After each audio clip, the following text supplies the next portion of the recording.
Imagine inheriting your grandfather's peaceful farm only to be slapped with a $300,000 demand from a smug homeowners association that claims you owe them for violating their land rights. But then you discover something they never expected. They built their entire clubhouse on your property. This isn't just a story about land. It's about legacy, about standing your ground when bullies and blazers try to erase your name from the soil your family bled to protect, and how one quiet farmhand turned the tables on an entire HOA empire with nothing but truth grit, and a plan so brilliant it left them publicly humiliated and legally cornered. If you're ready for a story packed with betrayal, justice, and one of the most satisfying takedowns you've ever heard, make sure to hit that subscribe button, tap the bell icon so you never miss a twist, and settle in, because this revenge is rooted deeper than property lines. The sun bled low behind the trees as I stood at the edge of the porch, clutching the letter that had just ruined my life, or so I thought. Then the wind moved slow through the tall grass that bordered the gravel path leading up to the house. My grandfather's farmhouse creaked beneath my boots, as if even the wood remembered better days. The paper trembled in my hands, not from the breeze, but from the heat of disbelief coursing through my arms. It was an official notice stamped in red, demanding payment of $300,000, past due HOA fees, violation fines, maintenance costs. It read like a scam, except it wasn't. The ink glared at me like a threat dressed in bureaucracy. I reread the name, my full legal name printed at the top, followed by the address of the farm I had inherited only 6 months ago. I had buried my grandfather just past the cedar fence down by the old creek bed. He left me the land, the house, the memories. Not this. My phone buzzed in my pocket, but I ignored it. Everything in me went still, except for the burn rising behind my eyes. This farm had been in my family since the 40s, zoned rural, private, never part of any neighborhood or housing association. A crunch of tires on gravel snapped my attention back to the driveway.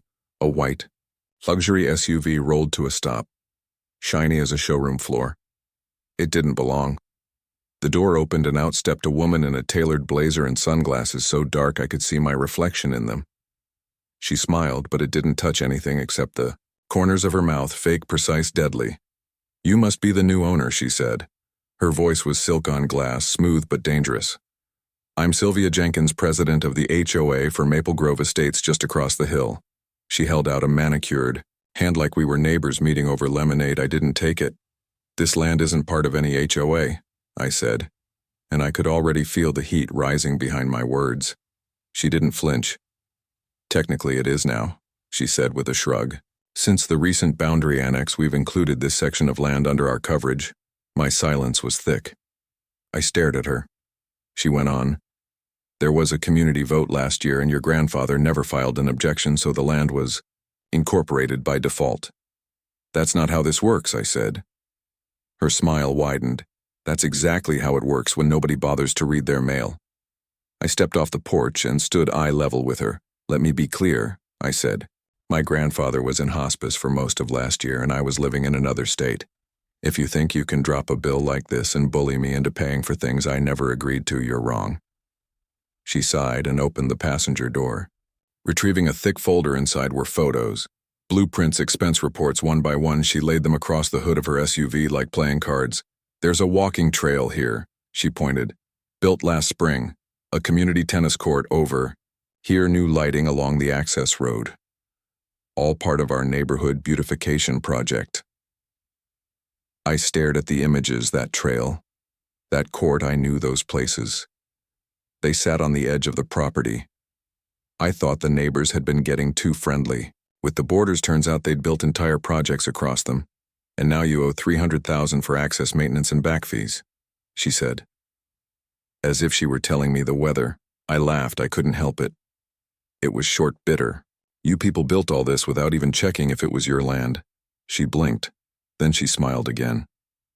"Possession is 9/10 of the law, sweetheart. You'll find it's very hard to argue with the county once we place a lien." My heart pounded in my chest. This couldn't be real. I looked past her toward the distant hill. The sun was almost gone. the fields cast in gold and shadow. This was my land, my family's land, and now they were threatening to take it, to bury it in fees, to choke me with debt I never asked for. I didn't agree to any of this. I said. She folded the folder shut. Well, maybe you should have come to the meetings. There's always next time if you're still here. She turned, slid back into her seat. The SUV purred to life like a lazy predator. As she backed away, she rolled down the window. Oh, and just so you're prepared, we'll be sending another bill soon. We had to repave the parking lot near the clubhouse. Turns out it sits on your side of the line. But since you're part of the HOA now, that's your responsibility too. Then she was gone. Dust rising behind her like smoke from a fire. I stood frozen, the world suddenly unfamiliar. The letter still crumpled in my hand, the sky fading to ash above me. And in that silence I knew something else. They weren't just trying to bleed me dry. They thought they could break me. They didn't know who I was. They didn't know this land, and they sure as hell didn't know what I was about to do next. The community center was brighter than I expected. All glass walls and chrome chairs like a corporate showroom pretending to be welcoming. I stood near the back holding a folder of old deeds and maps, while a slideshow on the screen displayed community, picnic photos, and HOA budget allocations. Sylvia stood at the front in a lavender pantsuit, her voice echoing smooth and certain. She pointed to a pie chart showing neighborhood improvements as if this was some brilliant business venture and not theft in disguise. When the time came for public comment, I stepped forward and laid my folder on the table in front of her. I have documents, I said, proving this land was never zoned under your authority. These trails and courts are built on my grandfather's property. This entire assessment is fraudulent. The room went still, then broke into scattered laughter. A man in a sweater vest muttered, "Here we go again." Sylvia didn't miss a beat. She tilted her head like a mother, indulging a child. "I appreciate your concern," she said, "but the zoning committee approved the expansion and the vote passed with the required majority. If you have further concerns, you can address them in writing to the compliance office, but in the meantime the balance is due. You can't just ignore boundaries because they're inconvenient," I said. She gave a tight smile. "Boundaries evolve, communities grow. We're all neighbors now, whether you like it or not." I left. Before the applause, my boots hit the concrete harder than I meant, but I didn't care. Outside, the sky was overcast and heavy. The wind carried the scent of wet grass and asphalt and the sour stink of betrayal. Back at the farm, I spread everything I had across the kitchen table. The deeds, survey maps, letters. Every document that proved my grandfather's land had never been part of any association. My hands moved fast, but my mind was drowning. No matter how clear it was, the HOA had a grip on the county office, and the local surveyor had refused to even meet with me after seeing the case file. Lawyers were no better, too busy or too cautious. The moment they heard the words HOA expansion, they backed off. Some said it wasn't winnable. Others said I didn't have the money to fight. They were all right, I didn't. Each week another letter arrived. Fines increased, late fees stacked. Now it was $350,000. The lien was real. If I tried to sell the property, the proceeds would go straight to the HOA. If I failed to pay, they could auction the land. The worst came on a Thursday. I'd just come back from town when a silver SUV pulled into the driveway. Not Sylvia, someone younger, slick hair, bright smile, a realtor. He introduced himself as Martin and offered his condolences. He had the audacity to suggest I consider listing the farm before things got messy.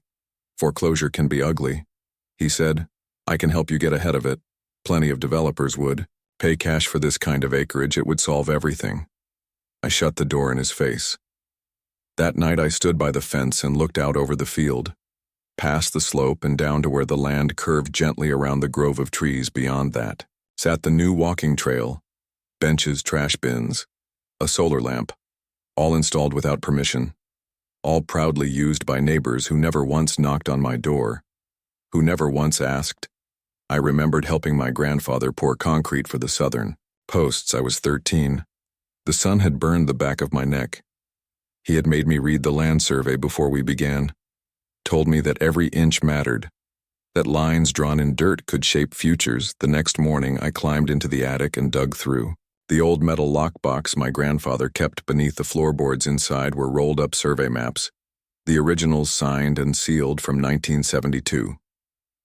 Alongside them was a small leather journal. He had logged every visit from county agents, every discussion about property lines, every minor dispute with neighbors. He knew they would try one day. He just hadn't lived long enough to stop them. I took everything down to the table, laid it out again, measured marked cross, checked the GPS coordinates. I spent 2 days pacing the perimeter, dropping flags into the soil, using the same stones and tree markers he had documented, and then I saw it. The trail didn't just skim the edge of my land, it curved deep into it.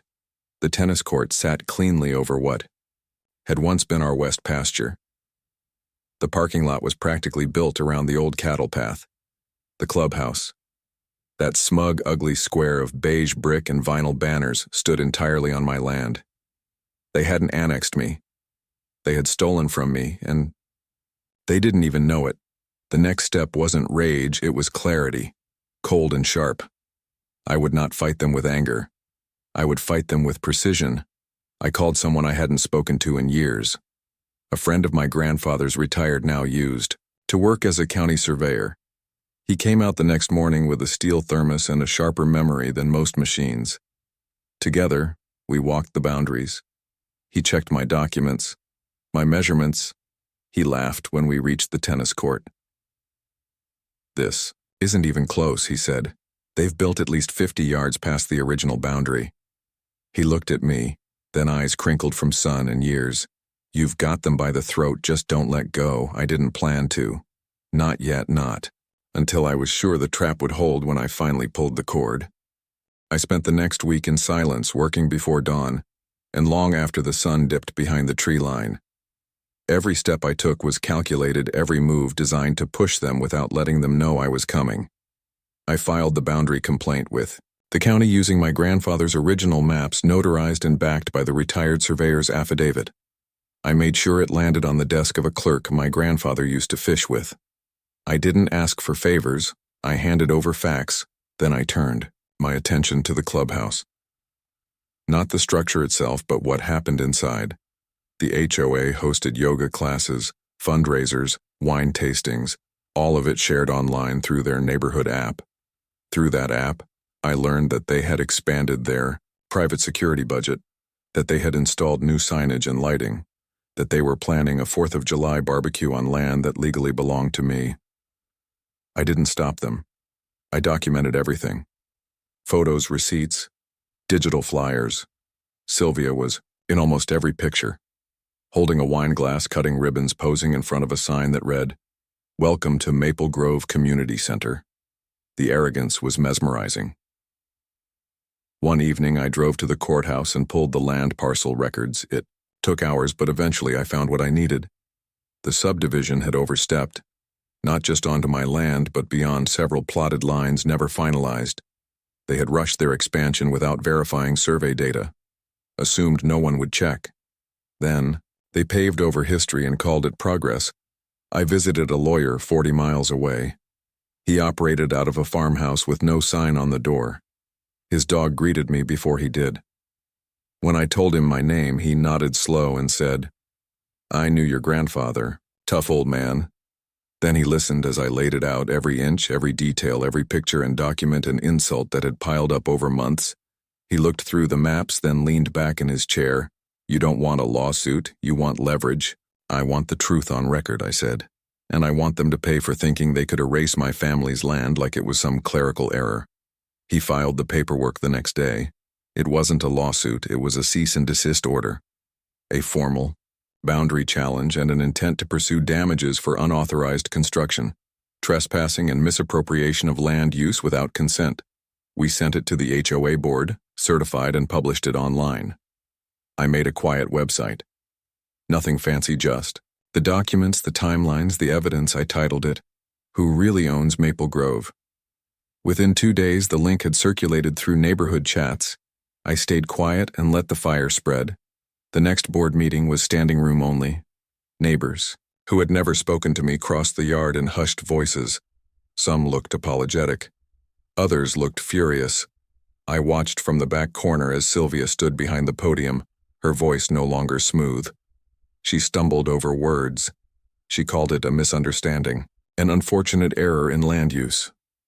"A matter for the lawyers," someone from the crowd shouted. "You built a clubhouse on someone else's land and charged us for it." Another yelled, "Are we going to lose our tennis court? We paid dues for that." Sylvia snapped, "We acted in good faith." This was approved by the board and no one objected until now. That was her mistake. The arrogance.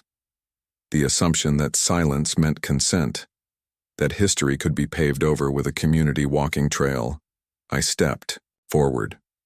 The room went quiet. I held up one of the original maps, dated and signed. "This isn't a question of faith. This is a question of fact. Your projects sit on my land. You never owned it. You never had permission. And you will be held accountable." Sylvia opened her mouth, but the noise from the crowd swallowed her. Voices rising, accusations, questions, fear. Because now they knew they hadn't just been lied to. They had been used. The next morning I received an email from the HOA's legal representative. They offered to forgive the fees, to remove the lien, to issue a public apology if I agreed not to press for damages. I read it twice, then deleted it. Later that day, a pair of men in polos and expensive sunglasses came to walk the property survey, equipment in hand. They tried to be polite, tried to offer compromise. I said nothing, just pointed to the orange flags that still marked the boundary. They packed up and left in silence. The pressure was mounting. I could feel it. Every call Sylvia made now felt like a plea instead of a command. The community board was in disarray. Some members had resigned. Others were demanding audits. Their house of cards was shaking. Still, it wasn't enough. Not yet. They had embarrassed me, threatened my home now. It was time for them to feel what it meant to lose something that mattered. And I knew exactly where to strike next. I waited until the 4th of July. They had already sent out flyers, announced the event on their app, and ordered catering from a gourmet barbecue truck with their banner strung across the clubhouse patio in red, white, and blue. They had no idea they were setting up on stolen land. I didn't stop them. I let them come. The air was thick with smoke and the smell of grilled meat. Laughter bounced off vinyl siding. Children ran between lawn chairs and coolers, and Sylvia stood beneath a canopy in a navy dress, handing out mini flags and smiling like a mayor in a campaign. I stood at the edge of the field wearing boots and a worn jacket. In my hand was a slim envelope. My heart beat steady like a drum, calling something ancient. I stepped forward. The music didn't stop. The party didn't pause, but heads turned. Eyes followed. When I reached the center of the clubhouse patio, I pulled a folded paper from the envelope and held it up. A formal notice, signed and sealed. I cleared my throat. This land, this building, this celebration. It all sits on property that legally belongs to me. Effective immediately, you are trespassing, and every dollar spent on these structures is subject to damages and recovery under state law. The microphone squealed as someone bumped it. The music faltered, then cut. Silence dropped heavy over the crowd. Sylvia stepped forward, her smile frozen. "That is absurd. You can't just walk into a holiday celebration and make declarations." "Yes, I can," I said, and I did because the survey was completed. The county verified it. The cease and desist was ignored. Now the court order is active and binding. Murmurs broke out. A man near the grill looked at Sylvia, then at me, then back again. "You told us this was all approved. You said we owned it. You don't." I said, "My grandfather did. Then I did. And you built on it without permission, without purchase, without respect. And now you will pay for that mistake." Sylvia tried to raise her voice, but it cracked. "I will not be publicly humiliated by someone who doesn't understand how communities work." I stepped closer. "Communities are built on trust, on consent, not theft. You treated my family's land like it was a blank canvas for your ambition." But this land has memory, it remembers everything. A boy in the crowd asked his father why the lady was yelling. Someone else took out their phone and began recording. Then another. Then another. The moment was no longer private. I turned to face the neighbors. I'm not here to ruin your celebration. I'm here because someone tried to erase my name, and I won't let that happen again. You can build your community, just not on my land. That night, the video went viral, shared across town groups, forums, local news. The clip of Sylvia standing silent, her mouth open as I read the court order, was replayed with subtitles and dramatic music. Someone turned it into a meme. Her face above the words, "Welcome to Eviction Grove," by morning. Her resignation was public. By noon, the HOA board announced a full audit. By the end of the week, the clubhouse was shut down. The tennis court fences were removed. The walking trail blocked off with temporary tape. I received a letter from their new legal team. An offer to purchase the portion of land they had encroached upon at full market value plus damages plus back interest. I declined. Instead, I issued a lease at triple market rate, with clauses for restoration, maintenance, and public acknowledgement. They would pay me yearly with my name carved into the plaque beside the front entrance. Not because I needed revenge, but because history demanded remembrance. That autumn, I rebuilt the old fence line with fresh cedar posts and iron brackets. I placed a new sign at the edge of the Grove, McAllister Farm, S. 1954. Below it, in smaller letters, "Private land protected and remembered." Some neighbors came to visit. Some apologized. Some just nodded and kept walking. That was fine. I wasn't here to be liked. I was here to be remembered. One afternoon, as the leaves turned red and gold, I stood by the field watching a hawk circle the treetops. The wind was cooler, the air sharp with the scent of coming frost. And for the first time in years, the silence around me felt like peace, not absence. I thought of my grandfather, his hands calloused, his voice steady, telling me that land is more than dirt.